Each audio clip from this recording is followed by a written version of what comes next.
So when we go into our graduation, we're going to work on all different types of graduation, and everything in my training is a building block.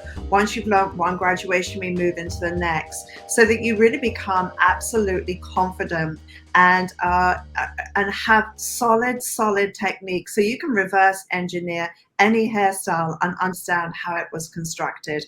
And I think that's the game changer. When you cut with intention, you have your map, it's well thought out, you get there quickly, you do less checking at the end because you check as you go, and you do very little detailing because you get the technique right from the very beginning. So the Hair Designer program, we offer mentorship by a team that cares. You will not find this touch on YouTube or on Instagram. So this is what makes the program different. It is the human touch. So if you say you don't have the time or it's not in your budget, look at this, guys.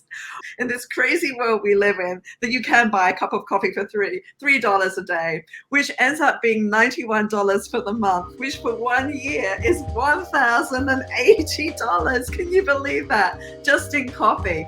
So how about if you redirected that investment to you, right? Would this enable you to become the stylist or the salon owner you aspire to be?